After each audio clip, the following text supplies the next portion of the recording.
Welcome to Content with Character, the weekly podcast that'll give you the momentum you need to create content with more ease, clarity, and laughter.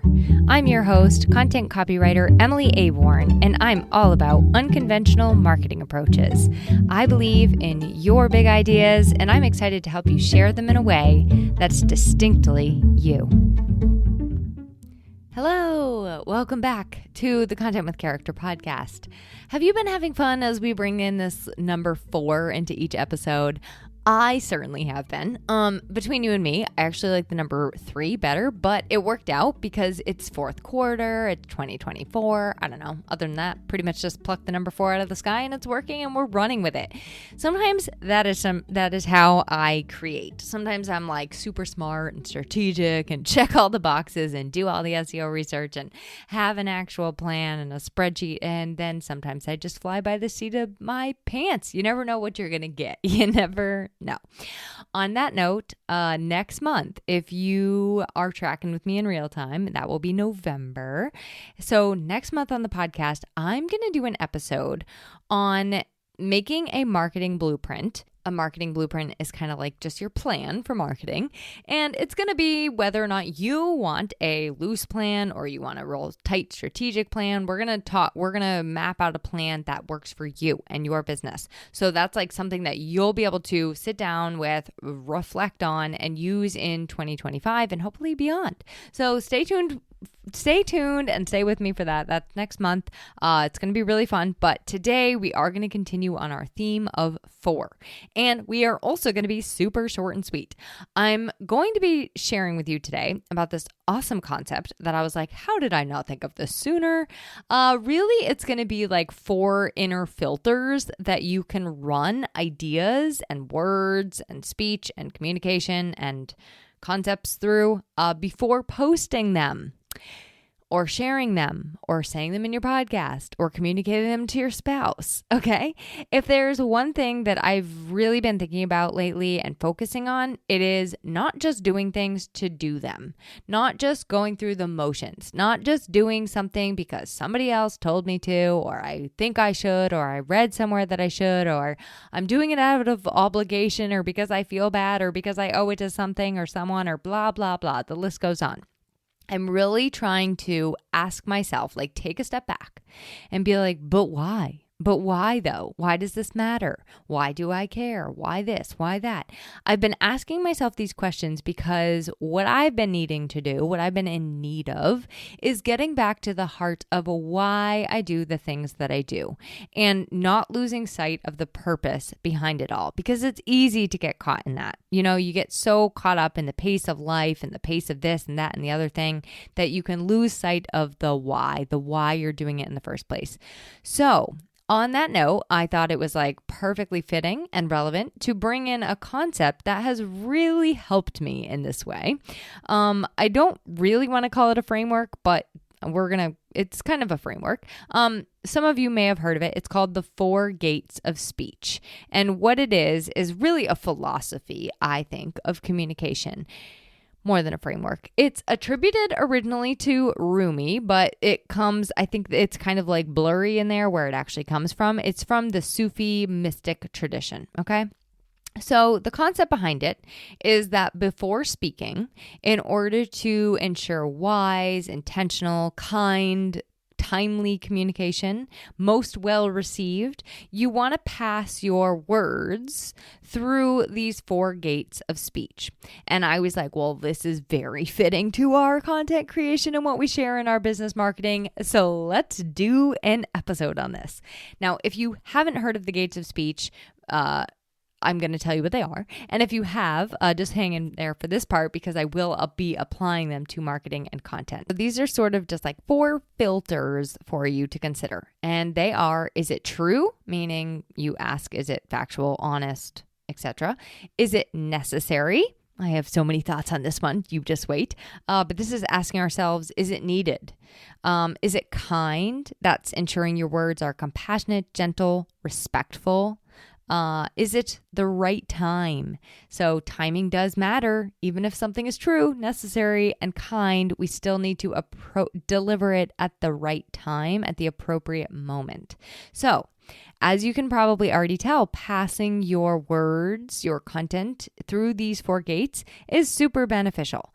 It's also super beneficial for your entire life. So really, this is about communication throughout your life. But today, I'm applying it to your marketing and content because that's what this podcast is about. So let's start with, is it true? In the world of fake news, in the world of AI giving you information that might not actually be information, in the world of copycatting and spreading lots of false information, this one is definitely not to be overlooked. Especially as a business owner, when you ensure that what you are sharing is factual and true, it goes a long way. You build trustworthiness, credibility, showing you have actually taken the time to go look something up and find out whether or not it is accurate information. This would apply, I'd say, especially when sharing information or giving examples or citing sources or how-tos. But here's a little thing you might not have thought of. It can also apply to even making sure that you spell someone's name right in that post about them, or that you are giving people all of the information, the accurate information to find something, or you quote somebody properly, or if you can't quote them properly, you share how they can find the original quote. So you can probably actually think of how this would apply even more in your own unique business, but is it true is the first question, the 4 gate of speech. And if you don't know, if you don't know something, you don't know whether or not it's true or factual, or you don't know the answer, say so. Find out, ask somebody else, but please try your best not to speak untruths or spout off incorrect information. Unfortunately, I see this a lot in various industries where somebody tells a business owner something and I'm like, it's just simply not accurate.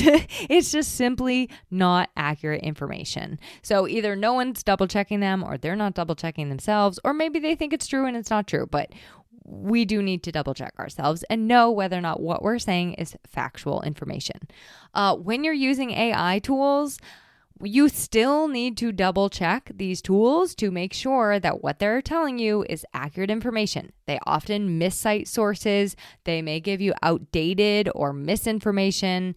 So double check yourself before you wreck yourself. Gate number 2, is it necessary? Okay, sidebar. Speaking of unnecessary and necessary, do you struggle endlessly to spell the word necessary? I cannot figure it out. I'm good sometimes, and most of the time, no. Okay, like I said, that was unnecessary. Speaking of unnecessary, that was it. When it comes to our marketing, when it comes to our content, when it comes to website copy and taglines and bios and all of the things we want to just jam into our content, unnecessary words can cause clutter, communication clutter, let's call it, and dilute the message. Now, trust me, I love a good side quest. I love a good sidebar during an email, but too many of these things in your content can be confusing and overwhelming. So whenever possible, tighten up your message and what you're sharing to be focused, relevant, simply succinct.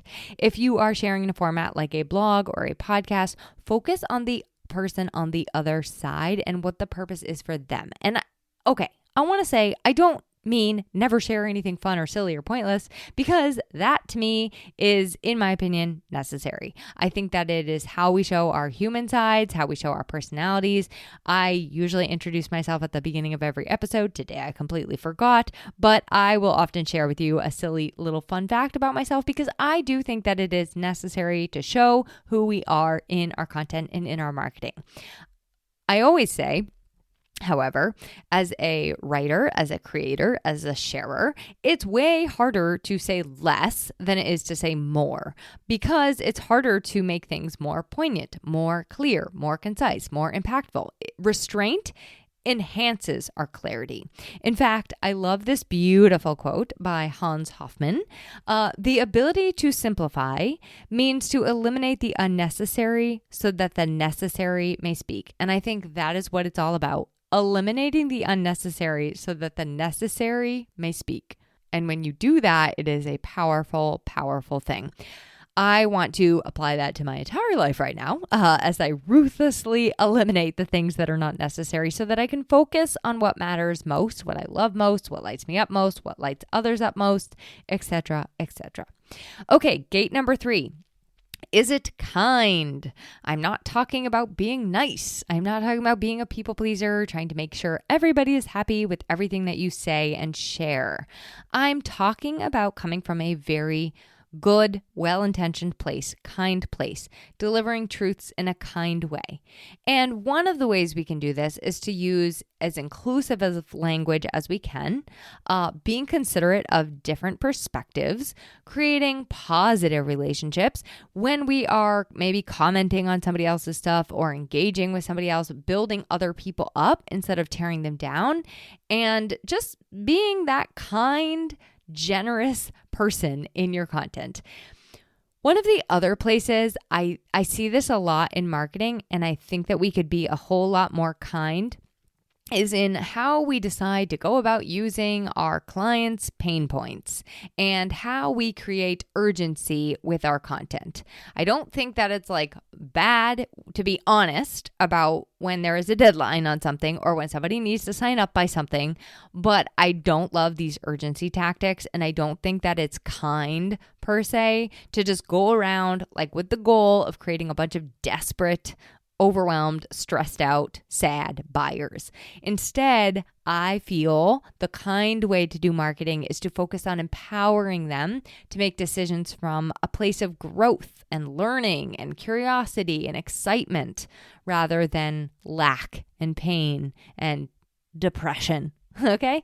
More on that another day. I have not talked to you too much about pain points yet, but we'll get there. But I promise you short and sweet today. So onward we must go. We must go to gate number 4. Is it the right time? Gate number 4, is it the right time? I could take a few different angles here, but I want to start with something I recently heard. It was so good. Andrea Jones, host of the Mindful Marketing Podcast. I really love Andrea's podcast. She recently did an episode on sharing content during like political or dicey or unsettling times, which, hello, raise your hand. And I'm going to include a link to that episode in the show notes because it was really, really good, showing how our timing might actually hinge on what is happening in the world around us and how to be like more sensitive and considerate in our timing of things. I would also add to this that it may not be the right time for you as a business owner, even if other things are happening in the world around you. It may also not be time for you, depending on what is happening in your personal world and in your personal life. So there's a lot to consider with, is it the right time? On a little like bit of a surface level, the time could also just be like, well, is it seasonally relevant, or is it trend relevant, or is it what my clients are actually thinking and feeling at that time? It might be reviewing whether or not this is a season or a time that people can be like receptive to your message. So for example, I may not focus on sharing something that would take a lot of like focus, attention, concentration. If my target market was families going and this was like early September, right? Because I know that in early September, a lot of families, a lot of parents are going to be helping their kids get back into school, get back into routine. So I might not choose that as my time to focus on something that's like deep and like, you must read this 20-page essay on my thoughts on XYZ, which hopefully I would never do that anyway. But looking at your timing means you might have to hold something back for later, right? You might have to wait just a little bit longer to share that thing that you're excited about because maybe it's not even ready yet, or maybe you don't even have all the details yet. It might mean simply not sharing 5 promotional posts in a row, or 5 overly educational posts in a row, or 5 educational posts on a Friday. So there's all kinds of things to consider, both surface level and deep, and timing is one of the reasons that timing is one of the reasons I've started to not share so much in the moment stuff, depending on what it is. I sometimes like to give things a minute to think about what I feel, to wrap my head around it, to get the takeaways before I share. In fact, I was at a wedding recently, and it did not end up as planned. And I can tell you right now, I am 100% happy that I did not just like get on my computer and share all the pictures the second I got home, which is like what I might have done in the past. So the other way that timing might be relevant for you is if this is a very emotional time for you, or you need to give yourself a minute to cool off, to think about it, to process it, okay? I'm thinking like if this is like an angry time or a vulnerable time, or it's like just too hot to the touch, but you're like, no, I'm going to go ahead and touch it right now anyway. This is for you and only you to know, but there's often that kind of like too soon alarm that is going to pop up when it is not the right timing. So I always like to go back to that question we started with at the beginning. But why? Why though? Why am I sharing this? How does it impact the other person on the other side? Has it been enough time for me to know that it's true? Is it necessary? Is it kind? Right? So we're kind of like filtering a lot. Time actually helps you filter, like kind of go back and make sure you're really double checking on those filters. So to summarize it one more time. Once again, the 4 gates of speech and 4 filters you might consider in your marketing and your content and what you're sharing in your business are, is it true? This is the first and most important question. Is it necessary? Because even if it's true, it's not always necessary or beneficial, doesn't always need to be said, doesn't always need to be expressed. Is it kind? And that is considering the impact of how you share, what you're saying, how you're saying it, that kind of thing. And then is it the right time? Is it time? And I hope that, I know this was like probably one of my shortest episodes ever, but I hope it was helpful for you in some way. I hope you found this episode necessary and true and beneficial and on time and kind and all the things. And I want to just share on like a personal level, I am very far from perfect. I am very far from even really good in all of these. And I am good at being committed to learning more, growing more, getting better every single day, and trying to be more aware of how I'm communicating. So I hope that this episode, if anything, just helps you to kind of do the same. Next week, we are wrapping up our 4th quarter theme of 4s, and we're going to talk about 4 unconventional ways to network, even if you are shy or an introvert. These are Emily tried and true ideas, and I cannot wait to chat with you then. Thanks for listening to this week's episode of Content with Character. If you loved the episode, please make sure to subscribe to the podcast, rate, review, and share it with someone else you know it could help. For more content and visibility tips, visit my blog at emilyaborn.com, and be sure to connect with me on Instagram at Emily Aborn. I'd love to hear how this inspired you to take action.